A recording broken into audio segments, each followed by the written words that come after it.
We have Sherry Olvey, the legend Sherry Olvey. Hello, and don't mind me. No, I'm kidding. Well, I'm Sherry Olvey. I attend the Peer Support and Wellness Center as well as Amani. I was a consumer specialist for 6 years, ran the Gypsy Institute for 2, and then I kind of faded away for 5 or 6 years, and I'm trying to come back, you know, get back in the swing of things. I'm going for my CPS certification because when I was a consumer specialist there was no certification in place, and that's where I am right now. I think back when I was diagnosed, I was actually, well, I was ADHD as a kid, but bipolar, you know, I was 16, my first hospitalization. What they were shooting for was like stabilization and trying to find maybe a group home or, you know, medication management. Not a whole lot about any kind of goals or anything. I think their main goal was let's alleviate symptoms, and that was about as good as it got, you know.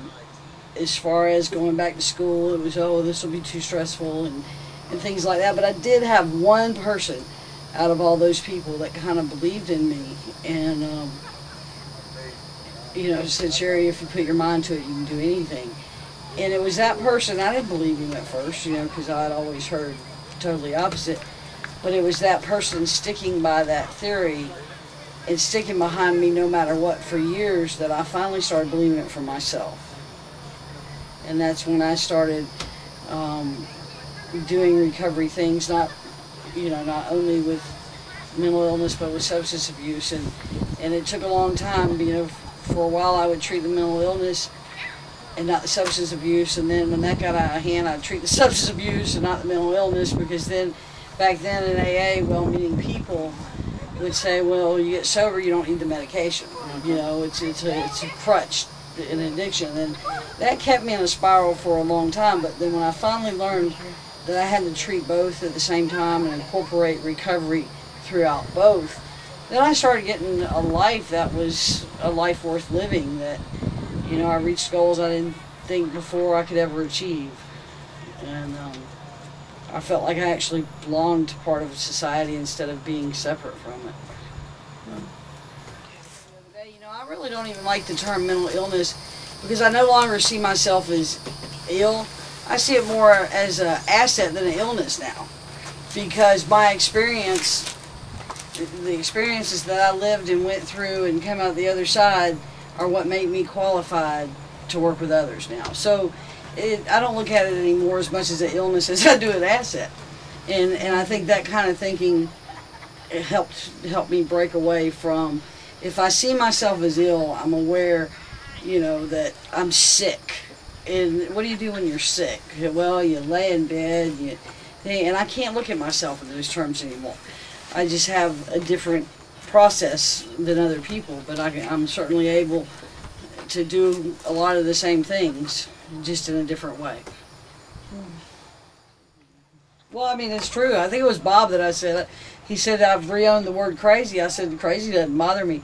I don't like the term mental illness. You know, that bothers me. It doesn't. I don't see myself anymore as ill. I don't like that term either. I'm different. I mean, my process may be different than yours, but you know, I don't see it anymore as illness, because illness indicates to me that I'm handicapped or weak, or because when you're sick, when you're ill with the flu, you know, you're weak and laid up, and I don't reconcile those terms with me anymore.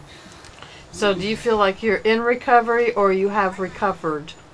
I'm actually, recovery I think is an ongoing process, because I'm one of the people that, you know, I went pretty far in the consumer movement as one of the pioneers, and when I was undergoing chemo and they put me on pain medication, you know, well-meaning doctors, it took me out, and I relapsed. I'm one of those people that had made it and then lost it all. I mean, I went all the way down to homelessness and everything, lost everything. My daughter left home and was out in the streets, and it was like, God, how did I go so far and fall so hard? And that's, you know, that kept me, the shame, I think, behind that. And I think we need to take the shame away from, sometimes relapse is a part of recovery.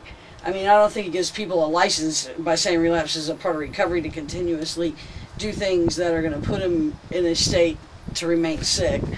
But if something does happen, I think we need to put the message out there, you know, come back, we're going to love you anyway. Come back as soon as you can. And that's when we were coming down here, I made a call to somebody that recently has disappeared off the radar. And that's what I said to her. I care about you and don't let the shame keep you out there because, you know, we still love you. You know, get back. Don't let it take you 5 years or whatever. And so even though, I mean, I didn't stay out there using the whole time, it still took, I still hid away in shame because so many people had seen me so long as a leader. And but it's really, it's a reality, you know, for anything. If you have cancer and you go in remission, sometimes it can come back, you know, and you have to treat it when it comes back. And I think you learn from, you know, I gained a lot of wisdom from that experience, and I'm ready to get back, you know, into the working world. And you know, I still have a lot of people that call me and ask me about things, you know, because of my experiences. But that was just a real devastating thing, and it was my own ideas around relapse that kept me hidden away in shame for so long. And I really think we need to, I've seen people die because of that.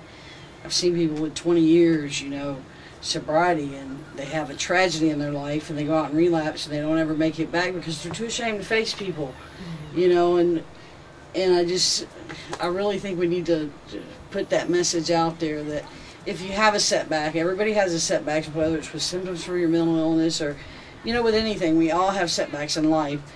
And most important thing is to get back up and get back on that bicycle or that horse that you fell off of as soon as you can.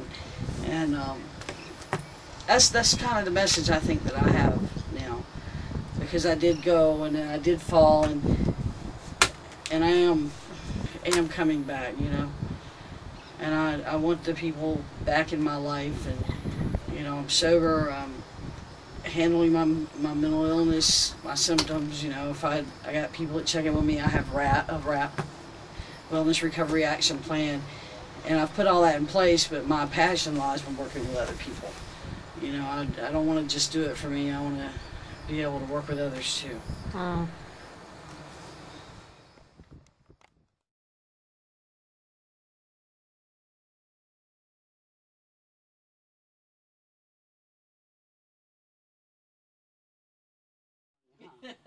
He's like, I'm camera shy, I'm camera shy. I mean, he's been coming up all over this area. He was right out there. I see the water stirring over here. Where? I'm probably like this. You cleaned that up now. He's you can't see him, he just came up over here.